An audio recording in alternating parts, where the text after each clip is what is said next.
If you watched my previous video, you might be wondering why I've suddenly shifted from slot 1 to slot 3. So what I'm trying to do here is just go through the relatively easier RCs first so that you get the techniques right, and then we'll tackle the tougher RCs. This is a CAT 2022 slot 3 RC, which is from the tech genre. So let's look at the questions first. In the Ebola misdiagnosis case, we can infer that doctors probably missed the forest for the trees because. Now we need to infer, so this is an inferential question, but because this is about some specific example, if we've understood the context of the passage from the first one or two paragraphs, we can solve it once we are done with this particular example. In the context of the passage, all of the following can be considered examples of human-centered automation except. That means 3 of these options will be human-centered automation. Whichever is not becomes the correct choice. So again, this is an inferential question, but once we understand what human-centered automation is, we can immediately solve this question as well. We have a similar thing in the third question. There's a specific university experiment. And once we've read about this, we need to figure out why one group of people was aimlessly clicking around. Again, inferential, but because it's specific, we can solve it once we've read about this university. If you notice, I'm not focusing on the name too much. Generally avoid names and dates, especially foreign ones, because they do slow us down while reading. And time, of course, is critical in CAT. This is a direct multiple question. The author is apprehensive about the use of sophisticated automation for all of the following reasons except. While the question does say we can infer, probably 3 of these reasons are given in the passage. So we need to just go back to the passage and validate it. But it could be there in multiple places, which is why I call this type of a question a direct, but a direct multiple question. Whichever is not given in the passage or cannot be inferred will become the correct choice. So this question we'll solve at the end, but we'll try to solve the remaining 3 questions as we are reading. Before we start with the passage, the 2 other questions which we have, I just take very short notes. So there's a particular university and we also have human-centric automation. So I'll just note this much down so that if we are coming across these, then we know that we have to go through it and we can immediately solve the question in case we are forgetting while focusing on the passage.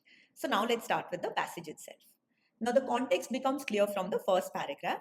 As software improves, the people using it become less likely to sharpen their own know-how or our own knowledge. Applications that offer lots of prompts and tips are often to blame. Simpler, less solicitous programs push people harder to think, act, and learn. So being solicitous is, being helpful. Even if we don't know the meaning of this word, it's fine because we can infer the meaning from this software that offers lots of prompts and tips is essentially software which is trying to be helpful. So the crux is, as software is improving, people are becoming less likely to sharpen their know-how. So as software becomes better,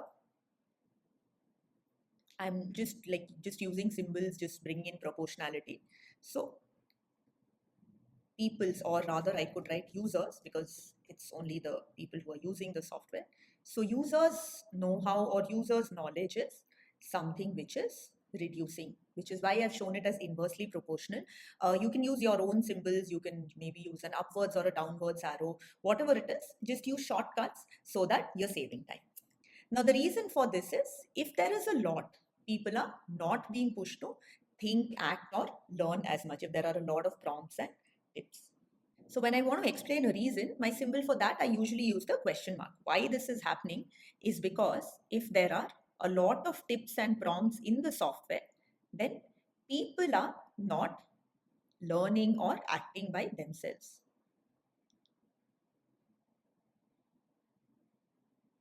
Now, this next paragraph is actually about the third question. So let's read it with focus. 10 years ago, information scientists at Utrecht University in the Netherlands had a group of people carry out complicated analytical and planning tasks using either rudimentary software that offered no assistance or sophisticated software that offered a great deal of aid, again, which is similar to a lot of prompts and tips. So they took a group of people and they've given some rudimentary software. Rudimentary software is like very basic software. That's the meaning of the word rudimentary. In case if you don't know, we can always infer the meaning from software that provided no assistance. So simple software. Again, since we have 2 different types of software, we can also infer that if this is sophisticated, then this has to be rather simplistic. It will be the opposite. So some people got the simple software and other people got sophisticated software which offered a great deal of aid or help. So no assistance, lot of assistance. The researchers found that the people using the simple software developed better strategies. So the ones who were using the simple software. See, now it's become very easy because this simple, we can immediately connect with rudimentary and we get the meaning from the passage itself. So coming back to the key point, people using the simple software developed better strategies, made fewer mistakes and developed a deeper aptitude for the work. So not only were their results better, they came up with better strategies. They also made fewer mistakes, but they developed a deeper aptitude for the work. So they also emerged after this experiment being able to do this work better. And obviously, since it's a group of people and half have been given one type of software, the other half have given the other type, we can infer that this impact is largely because the software was simple. The people using the more advanced software, meanwhile, would often aimlessly click around the part given in the question when confronted with a tricky problem. The supposedly helpful software actually short-circuited their thinking and learning. So very similar to what we have already been told here. When we have a lot of help, that actually is short-circuiting, or that is preventing our thinking. Now, in reality, of course, it's not an actual electric short circuit which happens, but we can infer that what it means is that we are not really thinking and learning because we have so many tips and tricks. So all of this help is actually becoming negative. They are just aimlessly clicking. So maybe whatever options are available in the software, they keep clicking and trying out different options instead of thinking. Whereas the people who had the simpler software, because they had to think, learn and act, they basically came up with much better work and developed a deeper aptitude. So before we solve this question, I'll quickly note down this point as well. We can solve this question here because this next paragraph is not continuing in the same example. It can be inferred that in the experiment, one group of people was aimlessly clicking around because. Now we know that the people who had the more advanced software, they were the ones who were often aimlessly clicking around. Why? Because they were not able to think or learn. The software being so helpful, that was paradoxically stopping them from thinking, and they were not able to come up with a solution for a tricky problem.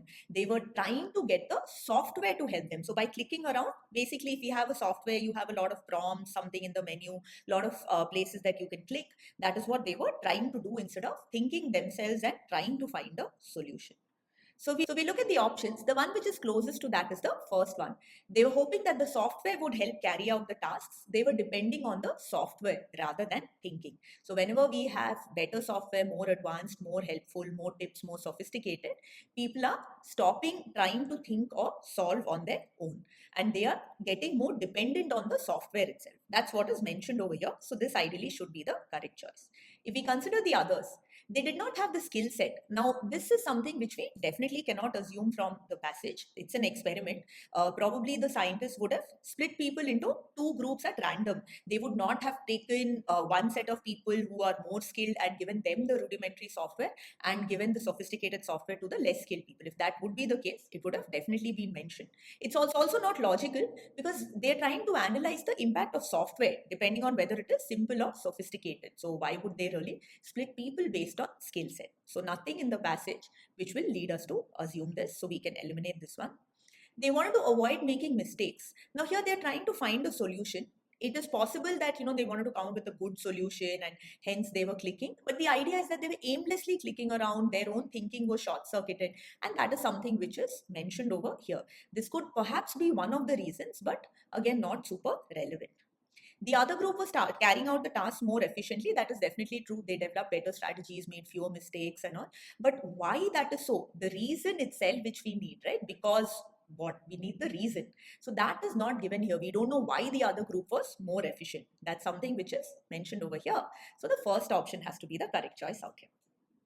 And the first sentence of the next paragraph, according to this philosopher, our skills get sharper only through practice, when we use them regularly to overcome different sort of difficult challenges. So as we practice more, as we try different challenges, difficult challenges, that is how our skills become better. The goal of modern software, by contrast, is to ease our way through such challenges. Arduous, painstaking work is exactly what programmers are most eager to automate. After all, that is where the immediate efficiency gains tend to lie. In other words, a fundamental tension ripples between the interests of the people doing the automation and the interests of the people doing the work. So essentially, this philosopher is telling us that our skills become better when we use them regularly, when we try out different challenges and difficult ones. Unfortunately, modern software actually tries to eliminate these challenges for us. They're trying to make our work easier. They're trying to eliminate arduous or painstaking work. Now, both these words are similar in meaning. In case if you don't get one, it's totally fine. The same thing is again summarized over here, something we can get from these keywords. In other words, a fundamental tension ripples, in the sense the people who are automating, the software programmers, they actually want to make things easy for us. Now we can also understand that they're not doing it with a bad intention. They're trying to make our work easy. But unfortunately, that is what is somewhere, stopping us from developing sharper skills, because they're eliminating a lot of the challenges. Software is taking up these challenges. And that is why our know-how or our understanding or even our skills are becoming less. So this becomes our main reason, because our skills actually get better as we practice hard challenges. And this is the thing which software actually is trying to minimize for us. Nevertheless, automation scope continues to widen. Nevertheless, contrasting keyword really important. So despite knowing all this, what is actually happening is there's a lot more automation. The scope of automation is widening, or automation is coming up in a lot of different areas. So one more example which we have is, with the rise of electronic health records, physicians increasingly rely on software templates to guide them through patient exams. So again, in the medical world also, this is something which is happening, where physicians are relying on software. The programs incorporate valuable checklists and alerts, but they also make medicine more routinized and formulaic and distance doctor from their patients. Harvard Medical School professor warned that when doctors become screen driven, following a computer's prompts rather than the patient's narrative thread, their thinking can become constricted. In the worst case, they can miss important diagnostic signals. So in the medical world also, doctors are depending a lot now on software. This is something which brings up a lot of checklists and alerts which are valuable. But what is happening is they could miss the narrative of the patient. If the patient is, explaining what's wrong with them, what are the symptoms and all, they might end up missing it. Their own thinking might become constricted. The thinking itself might become forced. In the worst cases, they might miss important diagnostic signals. So certain signals which help them to diagnose and understand what the patient's illness is, that is something which they could miss. We have an example here on the same topic. Three medical researchers examined the misdiagnosis of this person, who was the first person to die of Ebola. Important because of this question. So he's the first person to die of Ebola in the US. Now, these three people who examined this misdiagnosis, they are coming up with a similar sort of understanding as what's mentioned over here. They argue that the digital templates used by the hospital's clinicians to record patient information probably helped induce a kind of tunnel vision. So the tunnel vision is where we are focusing only on the main thing and not on anything which is peripheral. Let's say you don't know that, it doesn't matter. From thinking becoming constricted, from focusing on the software and not on the patient's narrative thread, we can still infer it. These highly constrained tools are optimized for data capture, but at the expense of sacrificing their utility for appropriate triage and diagnosis, leading users, which is the doctors, to miss the forest for the trees. Medical software is no replacement for basic history taking, examination skills, and critical thinking. So essentially what's happening is the software and these digital templates that they have, that is bringing about tunnel vision that's focused on data. But because the doctors are perhaps focusing more on the software, they are missing out on things which will lead them to the right diagnosis. So the triage and diagnosis again is where the doctors diagnosing what is the illness that the patient has. Now in this case, there was a misdiagnosis. This person died of Ebola, which meant that he had Ebola, and probably they did not diagnose it, which is why he was not correctly treated. So something we can infer from the words misdiagnosis and given that the guy died of Ebola. So the fault is not of the doctors or anything. It is just that the way the software is, they are essentially focusing too much on the data capture in the way that the software is taking them. But that is restricting their own vision. They are not able to think of, diseases which could be a little rare. They are focused only on the common ones and they're not able to diagnose properly. Now, the author also mentions this, that the doctors miss the forest for the trees. Now, missing the forest for the trees is an idiom. What it means is, if we are focused so much on the individual trees, that we are missing that there is a forest or there is a big picture that we are missing. So here they are focusing a lot on the data. This is something which has checklists. This is something which there's a lot of these digital templates, there's a lot of data which is being captured, but the final diagnosis or the bigger picture is something which they are missing out. Of course, we've understood from the context of the entire passage so far, it's not that it's the doctor's fault or something.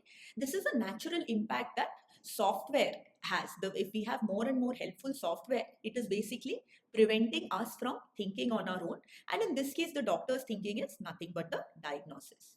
So the reason that they missed is because somewhere the software actually tripped up their thinking.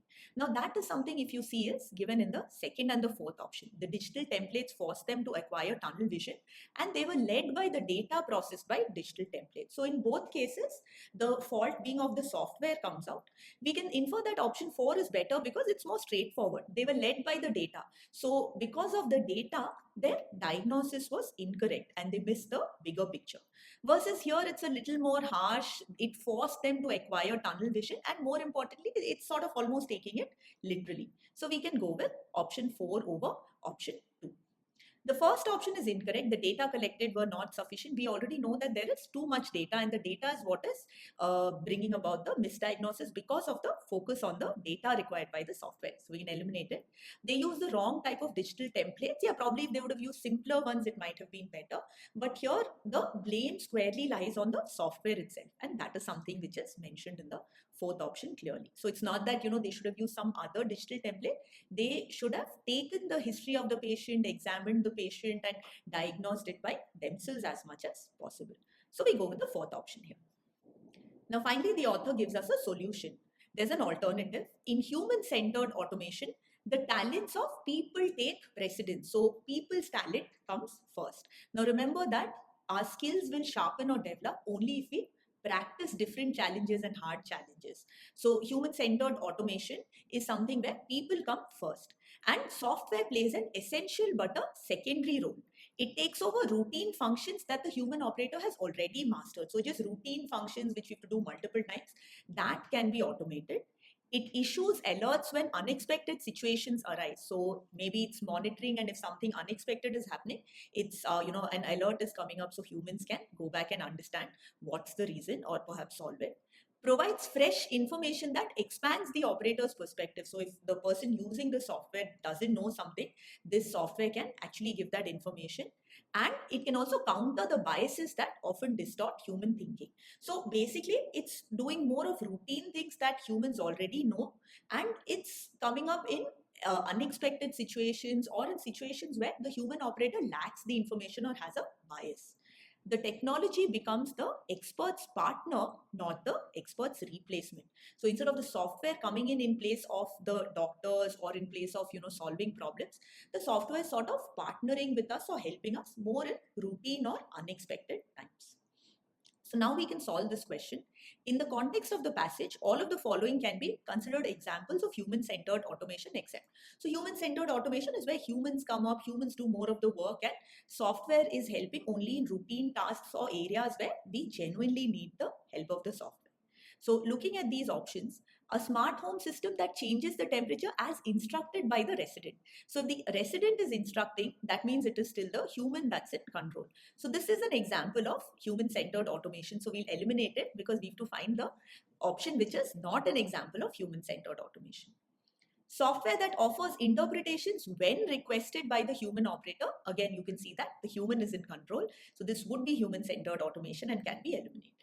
This third option, software that auto-completes text when the user writes an email, this is something where the software is coming up. Now, if I'm writing an email and I'm asking the software for the meaning of a word or the spelling of a word, or if the software is just correcting one spelling, that would still be fine because it would be like a partner. But here, it's becoming a replacement for me because it's auto-completing the text. So maybe I've written half a word and it's coming up with the word, or maybe writing the entire sentence as is happening these days. So this ideally should be a correct choice because this cannot be human-centric automation.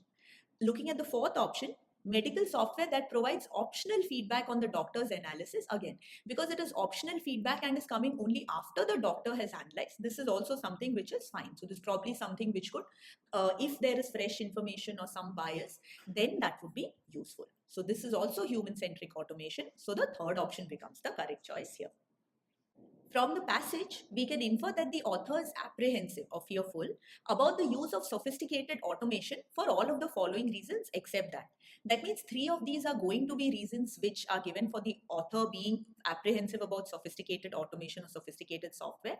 Whichever is not given, that would be the right choice. It could be something which is directly given because we've been given a lot of reasons why the author does not prefer sophisticated software, why they prefer simpler software, or we might need to infer some of these. Now, we know from the passage that the more sophisticated or the more helpful the software is, it minimizes our own thinking, acting, and learning, our own responses, the solutions that we come up with. They either we could not be able to come up with something because our thinking has been short-circuited, or we could even come up with something incorrect because we are too focused in the way the software is leading us and we are essentially missing out on the bigger picture. Simple software also helps because the more we practice, the better our skills get, and that is something that sophisticated software doesn't give us an opportunity because it is taking on the hard work. So from these, we can see that it stunts the development of its users is something which we can infer because that is nothing but our skills which essentially would not be developed. That's something which we can infer from this particular paragraph. It stops users from exercising their mind. Again, it's short-circuiting our thinking and learning. The more the tips, the less people are thinking, acting, and learning. So this also can be inferred. And it could mislead people is something which we can understand that the misdiagnosis which happened, the person who died of Ebola, that is where the doctors were essentially misled a bit, or they almost acquired tunnel vision and couldn't see the bigger picture. So these 3 are given. Now, the author nowhere is apprehensive about computers replacing humans. The solution also which the author has given is nothing but human-centric automation. So there is still going to be software. It's not that computers are going away or the author saying let's just totally avoid software. Computers and software is still going to be there, but more in a secondary role. So nowhere in the passage do we have any fear or apprehension of the author that we should not have software because it will replace humans, or we should not have computers at all because they could replace humans. Is this something which is factual? Yes, but not something which we can infer from the passage. So we go with this option. So that's it for this passage, and I'll see you in the next one.